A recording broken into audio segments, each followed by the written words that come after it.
গত 15 মার্চ থেকে এখন পর্যন্ত 40,000-এর বেশি শিশু হাম এবং হামের উপসর্গ নিয়ে হাসপাতালে ভর্তি হয়েছে। এর মধ্যে হামে মারা গেছে প্রায় 450 শিশু। দর্শক, আজকে এই বিষয় নিয়ে কথা বলবো। আপনাদের সামনে রয়েছে আমি মেহেদী হাসান। আমাদের সঙ্গে আলোচনায় যোগ দিয়েছেন প্রথম আলোর বিশেষ প্রতিনিধি শিশির মোড়ল। আপনাকে স্বাগত। আজকে প্রথম আলোর প্রধান শিরোনাম যে হাসপাতালের রোগী কমছে না, হাম আক্রান্ত রোগী। তো এই রোগী না কমার কারণ কি? প্রায় 2 মাস হয়ে গেল হাম সংক্রমণ। একটা হচ্ছে যে সংক্রমণ এখনো হামের সংক্রমণ বাংলাদেশে এখন নিয়ন্ত্রণে আসেনি।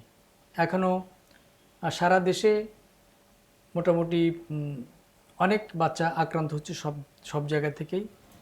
কয়েকটা জায়গাতে কমে আসার একটা লক্ষণ দেখা যাচ্ছে, যেমন যে 30টা উপজেলাতে শুরুতেই হামের টিকা দেওয়া হয়েছিল সেখানে সংক্রমণটা কমে এসেছে।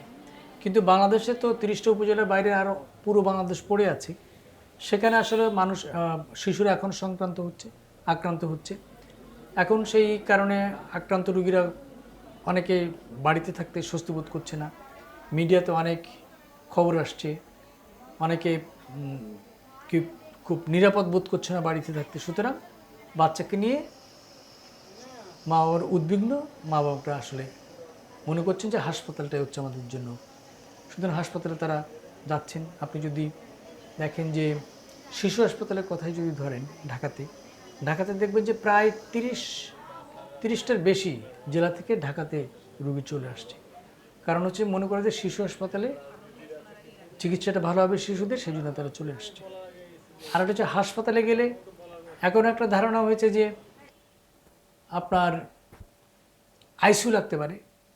সেটা তো অনেকে মনে করছেন যে বাড়িতে যদি অবস্থা দ্রুত খারাপ হয়ে যায় তাহলে তো আমি আইসিইউর ব্যবস্থা করতে পারবো না, সুতরাং আমাকে আগেভাগে হাসপাতালে যেতে হবে। এই আর কি, এই কারণেই সংক্রমণ যেহেতু এখন নিয়ন্ত্রণে আসেনি, সুতরাং আপনার এরকম রোগী থাকবেই। তবে সংক্রমণ কমে আসলে রোগীর পরিমাণ আসলে কমবে। এটা সংক্রমণের সঙ্গে একদম সম্পর্কিত। আর একটা হচ্ছে মানুষের আচরণটা গুরুত্বপূর্ণ। মানুষ সবসময় চায় যে যেহেতু সারা দেশে জিনিসটা এক ধরনের আতঙ্ক কাজ করছে, সুতরাং মানুষ হচ্ছে হাসপাতালে গেলে আমার শিশুটা নিরাপদ থাকবে এবং চিকিৎসা পাবে। তো এই যে মৃত্যুর সংখ্যাও তো বাড়ছে, এক্ষেত্রে কোনো নিয়ন্ত্রণে আনা যাচ্ছে না। সংক্রমণ হচ্ছে, চিকিৎসা হবে, চিকিৎসা পাবে, সুস্থ হবে, কিন্তু মৃত্যুর সংখ্যাটাও থামছে না কেন? মৃত্যু নিয়ে এটা তো একটা শুরুর আলোচনা যে আমার এই হাম নিয়ে তো সমস্ত আলোচনার একটা কেন্দ্রবিন্দু হচ্ছে মৃত্যু। আপনি যদি হামে যদি কোনো মৃত্যু না হতো তাহলে দেখতেন যে হাম নিয়ে এত আলোচনা হতো না। তো সুতরাং মৃত্যুটা কমানোর জন্য কী কী করা যেতে পারত, তার আগে আরেকটা জিনিস বোঝা দরকার যে হাম হলে বাচ্চাদের কি হয়, আরেকটা হচ্ছে কাদের হাম হয় সাধারণত। একটা হচ্ছে অপুষ্টির শিকার যে সমস্ত বাচ্চাদের, তাদের তাদের একটা তারা বেশি হামে আক্রান্ত হওয়ার ঝুঁকি তাদের বেশি থাকে। যারা হামে আক্রান্ত হয় তাদের সিডিসি আটলান্টা বলছে তাদের 10% ডায়রিয়া হয়, তার মানে পানির শূন্যতা দেখা দেয়। তাদের 20% কান পাকে, কানে সমস্যা হয়। আর একটা হচ্ছে 5% নিউমোনিয়া হয়। তো 5% নিউমোনিয়া হলো এই যে আমরা শুনছি যে প্রায় 60,000 বা 50,000 শিশু আক্রান্ত হয়েছে আমি, এদের 5% আসলে নিউমোনিয়া হবে। সুতরাং নিউমোনিয়া হচ্ছে একটা গুরুতর রোগ। নিউমোনিয়া হলে তাকে আসলে হাসপাতালে নিতে হবে। যাদের মৃত্যু হচ্ছে মূলত নিউমোনিয়ার আক্রান্ত বাচ্চাদেরই মৃত্যু হচ্ছে। তো সুতরাং এই বাচ্চাদের যদি আমরা ঠিক মতো চিকিৎসাটা করানো যেত ঠিক সময়ে, নিউমোনিয়া হলে তো আপনার ফুসফুস ক্ষতিগ্রস্ত হয়, তখন ফুসফুস একেবারে অক্ষত থাকতে বাচ্চাদের, অথবা কম ক্ষতিগ্রস্ত হয়েছে, এই সময় যদি আমরা হাসপাতালে আনা যেত তাহলে এত মৃত্যু হতো না। আপনি দেখবেন যে প্রত্যেকটা আইসিইউতে ভর্তি, শিশু হাসপাতালে দেখবেন যে চাপটা হচ্ছে আইসিইউতে। আপনি সংক্রামক ব্যাধি হাসপাতালে যান, দেখবেন যে ওখানে আইসিইউতে সিট পাওয়া যাচ্ছে না। যেখানে যাবেন আইসিইউতে সিট পাওয়া যাচ্ছে না। তার কারণ হচ্ছে যে শিশুকে কৃত্রিম শ্বাস প্রশ্বাস ইত্যাদি ভেন্টিলেটর রাখতে হচ্ছে, তার ফুসফুসটা ক্ষতিগ্রস্ত হয়েছে। তো ফুসফুস ক্ষতিগ্রস্ত না করার জন্য, মানে যেন না হয়, তার হচ্ছে নিউমোনিয়া থেকে বাচ্চাকে রক্ষা করা, তার জন্য নিউমোনিয়া না হয় তাকে হচ্ছে পর্যাপ্ত পরিমাণে অক্সিজেনের ব্যবস্থা করা। আর হচ্ছে একদম খুব ক্ষতিগ্রস্ত হয়ে গেলে বাচ্চাকে হাসপাতালে এনে আইসিইউতে দেওয়া। তা আমরা সারা দেশে তো পর্যাপ্ত অক্সিজেনের ব্যবস্থা নাই। অনেক বাবা মা বুঝতেই পারছে না আমি কখন হাসপাতালে নিয়ে যাব, সে পাবলিক এডুকেশনটা নাই। আরেকটি বিষয়ে জানতে চাইবো যে হাসপাতালগুলো এক্ষেত্রে কতটুকু প্রস্তুত, বিশেষায়িত হাসপাতাল কতগুলো রয়েছে হাম আক্রান্ত শিশুদের চিকিৎসা দেওয়ার ক্ষেত্রে? এমনি হামের জন্য তো কোনো বিশেষায়িত হাসপাতাল নেই, তবে সরকার বলেছেন যে প্রত্যেকটা সরকারি হাসপাতালে হামের জন্য আলাদা ওয়ার্ড করতে হবে। এটা হচ্ছে এক। শিশুদের জন্য হামে আক্রান্ত শিশুদের জন্য আলাদা ওয়ার্ড করতে হবে।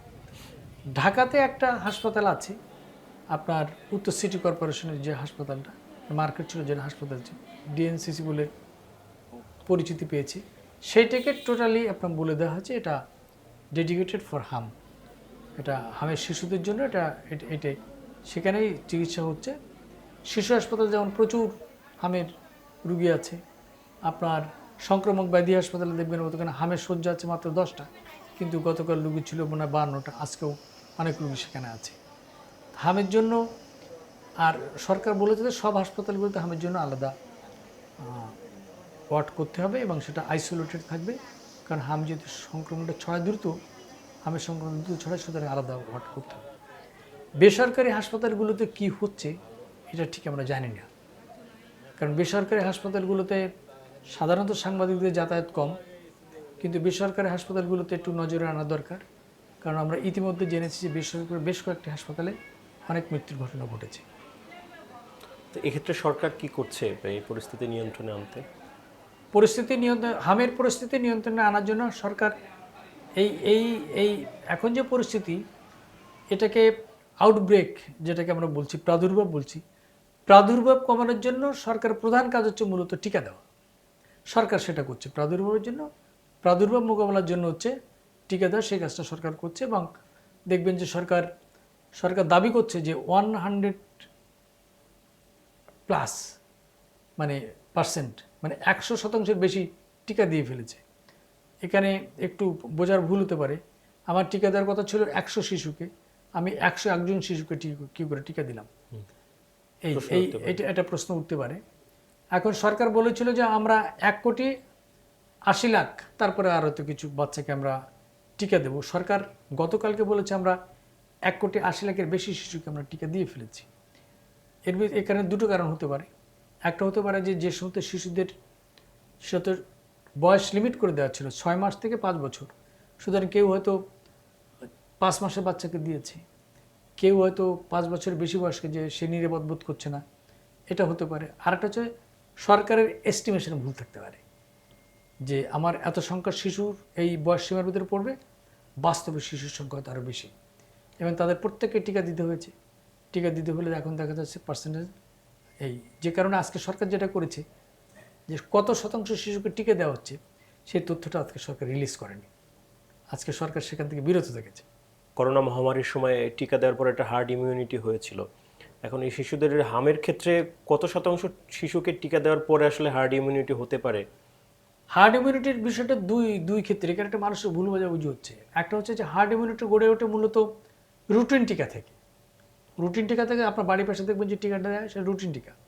সেই রুটিন টিকাটার দেওয়া হয় মূলত হার্ড ইমিউনিটি গড়ার জন্য। সেটাকে দুটো ডোজ দেওয়া হয়। আগে দেওয়া হতো যে 9 মাস এবং 15 মাস, এই তো দুটো ডোজ দেওয়া হয়, এবং সেই দুটো ডোজে প্রত্যেকটাতে 95% শিশুকে দিতে হবে। 95% শিশুকে যদি 2 ডোজ পুরোপুরি পেয়ে যায়, তাহলে বুঝতে হবে যে হার্ড ইমিউনিটি হবে। এখন যেটা হচ্ছে এটাকে হার্ড ইমিউনিটি না, কিন্তু অনেক জায়গাতে ভুল আলোচনা হচ্ছে, ভুল বোঝাবুঝি হচ্ছে।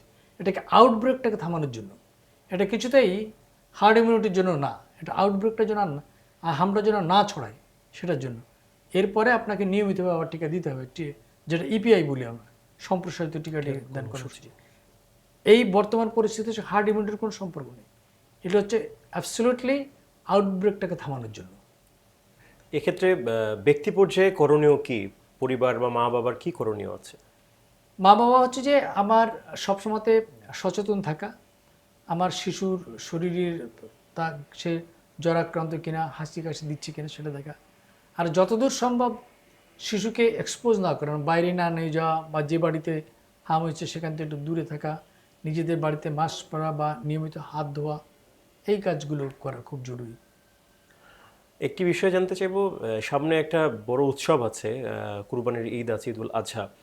এই সময়ে হচ্ছে অনেকেই ছুটিতে গ্রামের বাড়িতে যান, পরিবার নিয়ে শিশুদের নিয়ে যাবেন। তো সেক্ষেত্রে এই সময়টাতে হচ্ছে এই প্রাদুর্ভাব আরো ছড়িয়ে পড়া বা আশঙ্কা আছে কিনা? আচ্ছা, একটা হচ্ছে যে এই আলোচনাটা উঠে আসছে কারণ গত ঈদের সময়টাকে হামটাকে অন্তত ডাব্লিউএইচও আমাকে যে রিপোর্টটা দিয়েছে সেখানে কিন্তু তারা বলেছিল গত ঈদের সময়তে হামটা একটু বেশি সুযোগ পেয়েছিল ছড়ানোর। এখন একটা আলোচনা হচ্ছে এই ঈদটাতেও একই ঘটনা ঘটবে কিনা।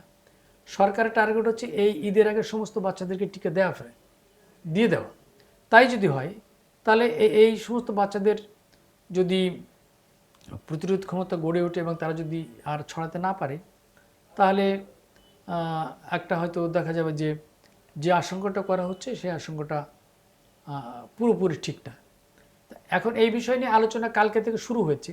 এ বিষয়ে কোনো বক্তব্য দিতে চাই না এই কারণে যে এটা আমাকে আরও বুঝতে হবে, আরও জানতে হবে। ঠিক এই মুহূর্তে আমি বলতে পারবো না, বলা ঠিকই হবে না যে আগামী ঈদের সময় প্রচুর মেলামেশার কারণে এটা হার বাড়বে কি বাড়বে না।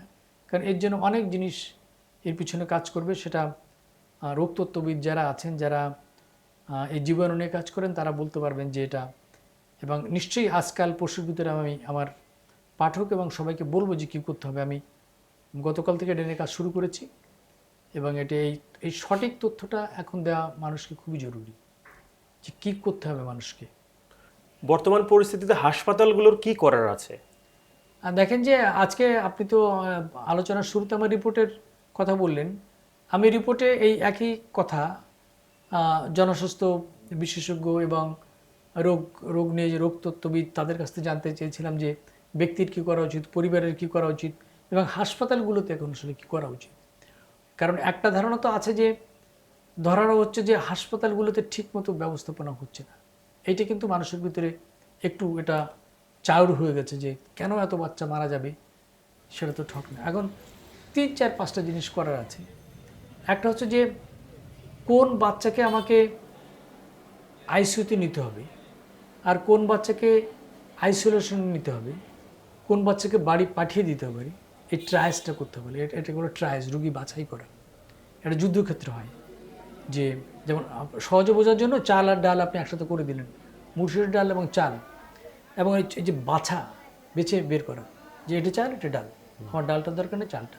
তো কোন রুগীটাকে আমাকে রাখতে হবে হাসপাতালে, এই ট্রায়ালসটা করা খুবই জরুরি। এটা কিছুতেই এটা হাসপাতাল করছে না, গভর্নমেন্টের জোর দিচ্ছে না। আপনি শিশু হাসপাতালে যেয়ে দেখবেন যে সব একসাথে মেলানো এমার্জেন্সিতে। সেখান থেকে ওই শুরুতেই যদি একটু ট্রায়ালস করা যায় যে কোন বাচ্চাটাকে আমি অন্য বাচ্চার সঙ্গে মিশতে দেবো না, কোনটা আমাকে আইসিইউতে নিতে হবে, এই অ্যাসেসমেন্টটা শুরুতে একটু করে ফেলানো। এটা হচ্ছে একটা জরুরি কাজ হাসপাতালগুলোর। আর একটা হচ্ছে আমার অক্সিজেনের সাপোর্টটা ঠিকমতো দিতে হবে। অক্সিজেন সাপোর্টটার জন্য প্রত্যেকটা হাসপাতালে এখন তো আইসিইউর বাইরে কিন্তু অক্সিজেন সাপোর্টের দরকার হয়। মানুষের মাথার ভিতরে শুধুই থাকে বুঝে আইসিইউ, কিন্তু বাবেল সিপআপ বলে একটা জিনিস আছে, সেটাকে আপনাকে ব্যবস্থা করতে হবে যে খরচ খুবই কম, আইসিডিডিআরবি সায়েন্টিস্টদের তৈরি করা, সেটিকে হাসপাতালগুলোতে নিয়ে যাওয়ার ব্যবস্থা করা। হাসপাতালগুলোতে অবশ্যই হাত ধোয়ার ব্যবস্থাটা করতে হবে, সাবান দিয়ে নিয়মিত হাত ধোয়ার ব্যবস্থাটা চালু করতে হবে। এবং আরও অনেকের মতো স্বাস্থ্যকর্মীদেরকে মাস্ক পরতে হবে। এগুলো হাসপাতালগুলো কিন্তু এখন নাই। এই জিনিসগুলোতে চালু করা খুবই জরুরি হাসপাতালগুলোতে, এবং এইটা নিয়েই গভর্নমেন্ট মানে মাঠে নামতে পারে যে প্রত্যেকটা হাসপাতালে এক্ষুনি বলে দেওয়া যে আমাকে এই কাজগুলো করতে হবে। তাহলে দেখবেন যে হাসপাতালের সংক্রমণটা যদি কমে আসে, কারণ অনেকে আসে হাসপাতাল থেকে সংক্রমণ নিয়ে ফেরত যাচ্ছে। এগুলো করতে হবে। এতক্ষণ আমাদের সঙ্গে থাকার জন্য ধন্যবাদ। দর্শক, কথা বলছিলাম হাম পরিস্থিতি নিয়ে। আগামীকাল নতুন কোনো বিষয় নিয়ে আপনাদের সামনে হাজির হব। ততক্ষণ ভালো থাকুন, সুস্থ থাকুন, নিরাপদে থাকুন।